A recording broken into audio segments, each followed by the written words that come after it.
नमस्कार, RD. Production house प्रस्तुत क्षणभर गप्पा, मीडिया पार्टनर राजमुद्रा फिल्म्स। आजचा हा विशेष कार्यक्रम मी घेऊन आलेलो आहे थेट कल्याणमधून आणि आज मी कल्याणमध्ये आलेलो आहे आणि कल्याणमध्ये 100वे वादन आहे संस्कृती वाद्य पथकाचं। त्यानिमित्ताने हा विशेष भाग आलेला आहे आणि माझ्यासोबत आहे पथक प्रमुख, नाव तुमचं? मनीष टाले। ओके, तर हा संस्कृती वाद्यपथक सुरू करण्या कधी सुरू झाला आणि सुरू करण्यामागचं एक वेगळं कारण? संस्कृती वाद्यपथक हे आपलं पथक हे 3 वर्ष आधीचं पथक आहे। 2015 मध्ये याची स्थापना झालेली आहे।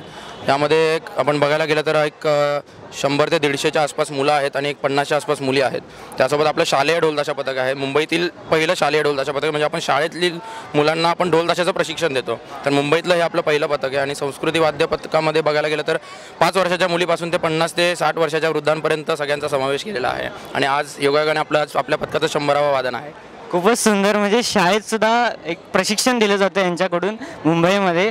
आज 100वे वादन आहे, काही वेगळी भावना असेल 100व्या वादनाची? नक्कीच खूप वेगळी भावना आहे। म्हणजे आम्ही 100वे वादन हे देशासाठी समर्पित करायचं ठरवलं आहे आणि त्यासाठी तयारी बघायला गेलं तर खूप सगळे जे वादक आहेत ते खूप मनापासून मेहनत करत आहेत। छोट्या गोष्टीपासून सगळं आणण्यामागचं तुम्ही एक गोष्ट बघायला जाता पुढे मिरवणुकीमध्ये की काय वेगवेगळं केलेलं आहे किंवा कसे रिप्रेझेंट करतायत किंवा काय प्रेझेंटेशन आहे किंवा तीच भावना आहे सगळ्यांची मनामध्ये की सैनिकांबद्दलचा जो आहे। तर आमचं पुढे सैनिकांसाठी पण वेगळं काहीतरी करण्याचा यापुढेही प्रयत्न आहे। आजचं जे वादन आहे ते आम्ही या देशासाठी आणि सैनिकांसाठी समर्पित करत आहोत।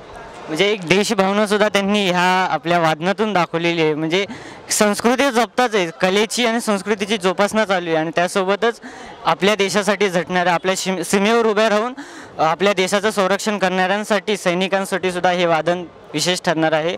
खूप आतुरता असेल वादनाची, एकूणच खूप दिवसात 2-3 वर्षांपासून तुम्ही हा एक प्रसंग आहे 100वा वादनाचा तुम्ही वाट बघत असाल। नक्कीच, म्हणजे आम्ही आतुरतेने वाट बघत असो की कधी येईल आपलं सगळ्यांचं, म्हणजे असं वादकांचं एक होतं की कधी दादा आपलं 100वे वादन कधी असणार आहे आणि शेवटी तो दिवस आला की आज 100वे वादन आहे। तर त्यासाठीची जी तयारी आहे, विशेष करून आपण बघायला गेलं तर 100व्या वादनाच्या दिवशी देशासाठी आणि आमच्या स्वतःसाठी सुद्धा आणि सैनिकांसाठी आम्ही 100 वाद्यांची सलामी देणार आहे आजच्या दिवशी।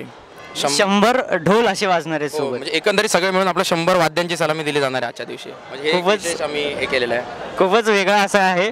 आणि सैनिकांसाठी सुद्धा तुम्ही हा एक देत आहात।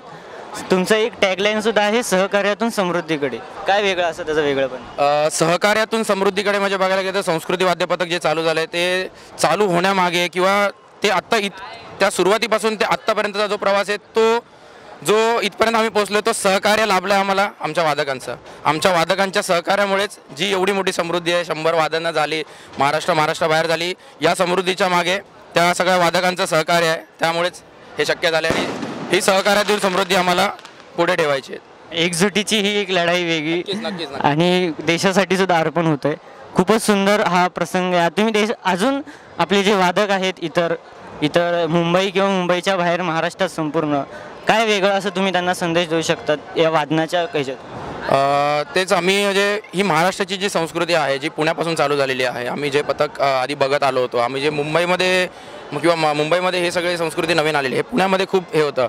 तर त्यासोबतच आम्ही देखील ही जी संस्कृती आहे म्हणजे महाराष्ट्राची पुण्यातून जी सुरू झालेली, तर नादब्रह्म पथक म्हणा किंवा मोऱ्या ढोलताशा पथक म्हणा, तर त्यांच्याकडे आम्ही बघून म्हणजे बरंच आम्हाला म्हणजे इन्स्पिरेशन म्हणजे बघायला गेलं तर किंवा त्यांचं सहकार्य आम्हाला देखील लागलं। तर असं आहे। खूपच सुंदर। आणि आता सध्या सरकारने मध्ये नियम घेतला होता की डॉल्बी बंद असू दे, डॉल्बी बंदीचा गणेशोत्सवाच्या काळात सोबतच म्हणजे ढोल पथकावर सुद्धा आक्षेप होता की एवढे ढोल वाजवा, एवढे ताशा। काय त्याचं वेगळं, म्हणजे तुम्हाला काय, तुमचं काय मत?